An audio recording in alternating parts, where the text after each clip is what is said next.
logging suicide since 2014, and I have over 150 that I can definitely say are separate people, and over 300 screenshots where some of those may be one person being mentioned more than once or twice. But as far as the difficulty in accessing treatment, I'm one patient that the currently available treatments actually do work and have been absolutely a miracle for, but now it's become practically like winning the lottery, practically impossible to access those treatments. I'm like I keep saying this, like like one of these, practically extinct white rhinoceros, the white rhinos. And I say that because I've been on a stable high dose over around 1,000 milligram MME for over 10 years, over 18 years total on opioids with no side effects, no ongoing tolerance, no problems whatsoever, other than the fact that I have to live in fear of when I won't be able to find a doctor that's willing to treat me. And I'm not willing to go back to the way I was living before that. I'm not willing to do that. Back in 2015, when the doctor who had treated me for 9 years left his practice just out of being scared to death, couldn't handle the stress anymore, it was the worst thing that's ever happened to me in my entire life. I was basically just, all the progress I'd made was completely ripped away. I have not been the same since.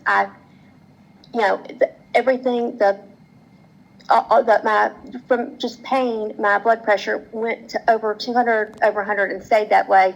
Basically, and I used to be a registered nurse for over a month that it was like that. And I now have short-term memory problems that would make, that's just another thing, having to deal with that on top of it from having the high blood pressure. And that's, verified through the neuropsych testing. And, that was just, I used to drive. I don't drive anymore. I'm afraid to now because of this. And, and then in the process, through all this, when I was just, the spasms from the dystonia were so severe that I fell in the process, and that's why my teeth are missing.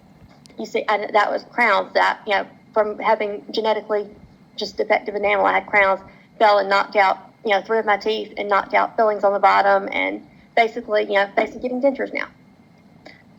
And that was over, $10,000 worth of dental work.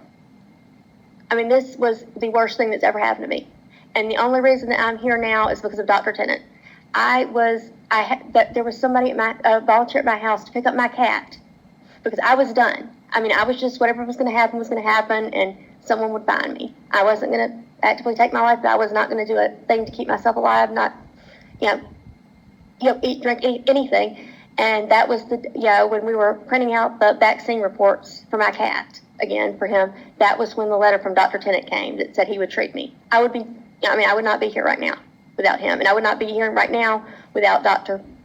Aranda taking over for him, because basically once this, and I'll shut up in just a minute, once the letter came, when the announcement for this meeting came, I thought, well, good, I'll be able to make this before I run out of medication now that Dr. Tennant was retiring. But, in about 2.5, 3 weeks, I would have been completely out. And this was, basically going to be the last try. It should not be that way. I mean, I look like a completely different person. I mean, this is like a 180. This should be bravo, clap, cheer, you fixed your patient, or at least done a whole lot for them, rather than being something that's just, in threat or in danger of losing. I mean, this is not, it's not that I've not, had multiple other things. I had an intrathecal pump put in and wound up with a incomplete spinal cord injury from that, and arachnitis. Thank you. Thank you for sharing that. Thank you so much.